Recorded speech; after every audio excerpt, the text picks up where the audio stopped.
호세아는 혹독한 흉년을 예고합니다. 풍요는 이로써 바알이 아니라 하나님이 주시는 것임을 보여주는 것이죠. 9장은 이방인들과 전혀 다를 바 없는 이스라엘이 되어버린 것을 고발하고 필면을 경고하고 있는 내용입니다. 그 원인은 언약 파기에 근거합니다. 1절에서 6절은 지금은 애곡할 때다입니다. 먼저 1절에서 4절은 기뻐하지 말라입니다. 1절을 보면 이스라엘아 이방 사람처럼 기뻐 뛰놀지 말라라고 하였습니다. 첫 단락은 가을 추수를 마치고 초막절을 즐기는 현장을 향한 경고입니다. 호세아는 이 초막절 축제 예배가 이교도의 광란의 축제로 퇴색된 것을 고발합니다. 내가 음행하여 내 하나님을 떠나고 타작마당받아 음행의 값을 좋아했다는 것입니다. 이스라엘은 하나님께 감사하는 절기에 우상에게 감사제사를 드린 것입니다. 즉 풍요의 신 바알을 섬겼더니 소산물을 얻었다고 하면서 음행의 값을 즐거워했다는 것입니다. 언약 위반입니다. 따라서 하나님의 복이 더 이상 이 땅의 소산물로 응답하지 않을 것이라고 경고하였습니다. 즉 타작마당마다 먹거리도 나오지 않고 포도주 틀에는 새 포도주도 기대할 수 없습니다. 그 땅의 소산물이 바알이 아닌 하나님께 속한 것임을 드러낼 것이고 신실하지 못한 백성은 아예 그 땅에서 거주할 수 없도록 하시겠다는 경고입니다. 이에 예언자는 에브라임이 애굽으로 다시 가고 아수르에서 들어온 것을 먹을 것이라고 예언하였습니다. 우리 다 같이 3절 말씀, 우리 호세아 9장 3절 말씀 같이 읽습니다. 시작. 그들은 여호와의 땅에 거주하지 못하며 에브라임은 애굽으로 다시 가고 아수르에서 들어온 것을 먹을 것이니라. 여러분, 다시 역출애굽의 재앙이 선포되고 있습니다. 낯선 땅 아수르로 추방당하는 것은 애굽으로 돌아가는 것과 같습니다. 그 속뜻은 이스라엘이 다시 제국의 노예가 되는 비참한 삶이 될 것이라는 것입니다. 이스라엘이 애굽으로 돌아가는 것은 구원 역사를 무효화하는 것이요 비참한 역사로 회귀하는 것입니다. 물론 하나님은 이스라엘을 심판하고 정화시킨 이후에 다시 회복시키실 것입니다. 그러나 이방인과 같이 되어버린 이스라엘에게는 멸망당하는 일 외에는 남은 것이 없다고 예언하십니다. 오늘 우리의 삶도 신자이면서도 불신자와 동일한 삶을 사는 것은 아닙니까? 신자의 특징이 무엇입니까? 하나님이 함께하는 삶, 하나님과 함께하는 삶입니다. 불신자의 특징은 무엇입니까? 하나님 없이 사는 것입니다. 여러분, 하나님이 전부입니다. 하나님 없이 사는 삶은 자신이 보기에 모든 것을 채웠을지라도 허망한 인생일 뿐입니다. 그러므로 여러분, 하나님이 없이 사는 인생이 제일 불쌍한 인생입니다. 여러분, 성령님 없이 사는 것이 가장 불행한 인생입니다. 여러분, 천국의 본질은 예수님이 그곳에 함께 거하는 것이죠. 천국은 예수님이 우리와 함께 계시니 좋은 것입니다. 성경은 천국에서 성도들이 어린 양을 향하여 끝없이 찬양을 드린다고 하였습니다. 예배가 끊어지지 않을 것입니다. 여러분은 찬양하는 것이 좋습니까? 찬양하는 것이 은혜가 됩니까? 예배하는 것이 은혜입니까? 이 땅에서 찬양하는 것이 좋지 않으면 천국에 갈 이유가 없어요. 천국에 갈 수도 없어요. 천국은 찬양이 끊이지 않는 곳이기 때문입니다. 이 땅에서도 하나님 없이 사는 사람이 가장 불행한 사람입니다. 신자임에도 하나님 없이 사는 사람은 징계를 받을 뿐 아니라 역출애굽의 삶, 불신자와 동일하게 가장 불행한 삶을 살게 될 것입니다. 더러운 것을 먹는다는 것은 거룩함이 핵심인 제사장 나라로 부름을 받은 신분을 박탈당한다는 거예요. 그러니 그들은 여호와께 포도주를 드리지 못하고 여호와께 기쁨이 되지도 못하고 그들의 재물은 애곡하는 자의 빵과 같을 뿐이고 그것을 먹는 자는 더러워질 것입니다. 그들의 빵은 자기들을 위한 것이지 여호와의 집에 바칠 재물이 되지 못할 것입니다. 다음으로 5절에서 6절은 너희는 명절에 무엇을 할 것인가 입니다. 예언자는 백성들에게 여호와께 감사하는 명절, 즉 축제의 날에 무엇을 하려는지 묻습니다. 아무것도 할 것이 없다는 질문입니다.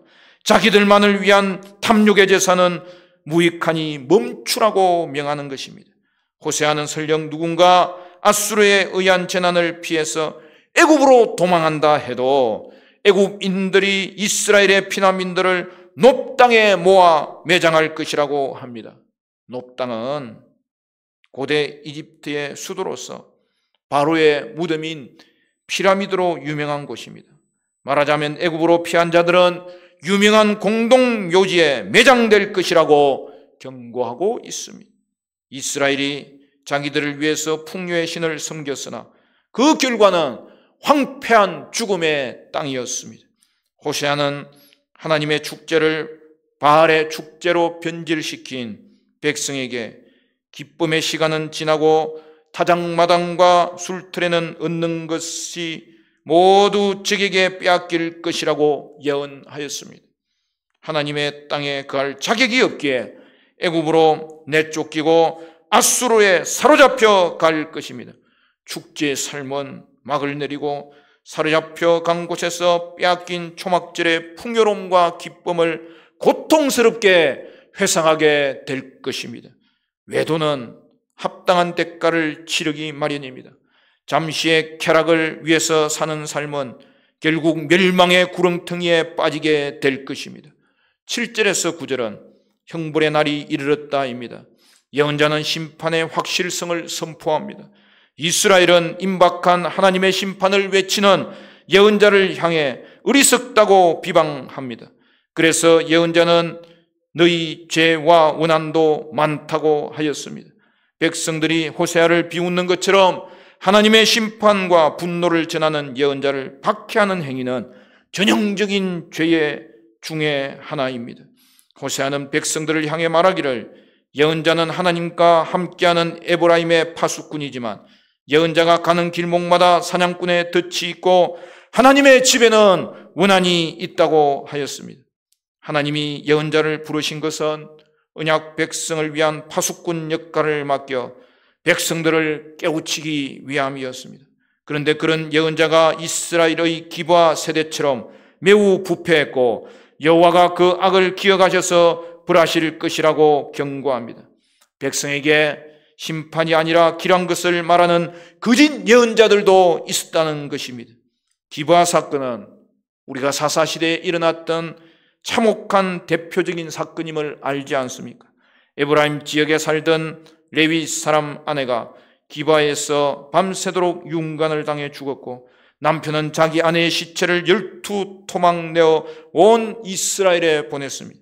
이 일로 베냐민 지파와 나머지 이스라엘 지파로 나뉘어 동족끼리 전쟁을 벌였습니다.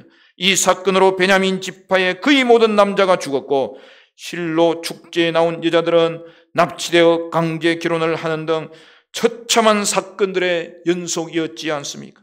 사사시대는 각기 자기의 눈에 오른 대로 행하던 최악의 시대였습니다.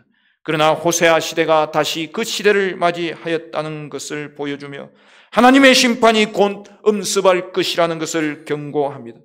10절에서 13절은 옛적 이스라엘의 죄와 하나님의 심판 분노입니다. 광야에서 포도송이를 발견하듯 하나님은 이스라엘을 만났고 무화과 나무의 첫 열매를 보듯 내가 너희 조상들을 보았다는 표현에서 이스라엘을 사랑하는 하나님의 기쁨이 역력히 드러납니다. 그런 그들이 애굽과 시내산 언약 이후에 하나님을 떠나 보홀에서 바알에게 자신을 바쳤으니 그 사랑만큼 혐오스러운 우상처럼 되었다고 합니다. 그러므로 여러분, 이스라엘의 음행은 이미 광야에서부터 시작됐던 거예요. 이 때문에 에브라임의 영광이 새처럼 날아가고 아이가 잉태되거나 태어나거나 출생하는 일이 더는 없을 것이라고 경고합니다. 재앙이 중단 없이 잇따라 일어날 것입니다. 미래가 없다는 것입니다. 결국 국가는 존재할 수 없게 됩니다. 14절에서 17절 마지막까지 말씀은 예언자의 기도와 하나님의 심판입니다. 호세아는 그들에게 무엇을 주겠냐고 하나님께 질문하면서 그들에게 잉태하지 못하는 자궁과 말라붙은 젖가슴을 주라고 요청하였습니다.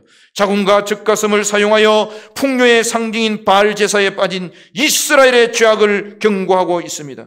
곧이어 하나님은 그들의 모든 악행이 길갈에 있고 거기서 그들을 미워하고 내 집에서 쫓아내고 더 이상 그들을 사랑하지 않겠다고 반역의 권력자들을 언급합니다. 이는 이스라엘의 왕정을 비판하는 것으로 그들은 왕정을 허락받았지만 율법을 따르는 하나님의 명령은 거역하였던 것입니다. 이로써 하나님은 내 집 밖으로 즉 이 땅에서 쫓아내 그들을 열매 맺지 못하는 과일나무가 될 것이라고 경고하십니다. 이처럼 이스라엘의 왕정시대는 여호와인과 바알인가 하는 두 세계관 사이의 충돌을 빚은 얼룩진 역사였습니다. 결국 하나님은 그들을 버리실 것입니다. 선지자들을 통해 주신 말씀을 듣지 않았기 때문입니다. 그리고 최종적으로 그들은 열방 가운데 떠돌 일로 전락될 것입니다. 하나님은 이스라엘을 처음 만났을 때 사랑에 빠졌죠. 사랑의 열정에 빠졌고 각양 좋은 선물을 주셨습니다. 하지만 백성들은 감사하지 않았고 이내 바알에게 몸을 내줬습니다. 사랑을 배신당한 하나님은 후손을 끊는 것으로 대응하십니다. 미래의 회복을 기대할 수 없도록 버리고 쫓아내고 다시는 사랑하지 않겠다고 다짐하십니다. 사랑이 부족하기 때문이 아니었습니다. 신의를 저버린 부정이 문제였습니다. 외도하는 이스라엘과는 연합될 수 없고 그들에게는 합당한 대가만 있을 뿐입니다. 말씀을 맺겠습니다. 사랑하는 성도 여러분, 신자임에도 불구하고 불신자처럼 사는 것은 하나님 없이 사는 가장 불행한 인생이 되는 길인데 예수님의 신부로서 우리는 예수님만을 온전히 사랑함으로써 이 땅에서도 예수님이 함께하는 은혜의 삶을 살게 되시고 저 천국에 가서는 영원히 예수님을 찬양하는 축복의 삶에 들어가는 은혜가 있게 되시기를 주님의 이름으로 간절히 축원합니다. 기도하십시다. 주님 감사합니다. 하나님 없이 사는 것이 가장 불행한 삶인데 우리가 신자임에도 불신자같이 되어버린 하나님 없는 불쌍한 인생은 아닌지 돌아보게 하여 주옵소서. 하나님 외에 우상을 섬기는 외도는 반드시 대가를 치르게 되는데 내 삶에 있는 우상이 무엇인지 돌아보게 하여 주옵시고 끊게 하시고 버리게 하여 주시옵소서. 예수님과 함께하는 행복한 삶을 살아가도록 이끌어 주시고 이 땅에서도 주님을 찬양하고 천국에서 영원히 주님을 찬양할 소망으로 살아가는 우리 모든 화정충인교회 성도들 되게 하여 주시옵소서. 예수님 이름으로 기도하옵나이다. 아멘.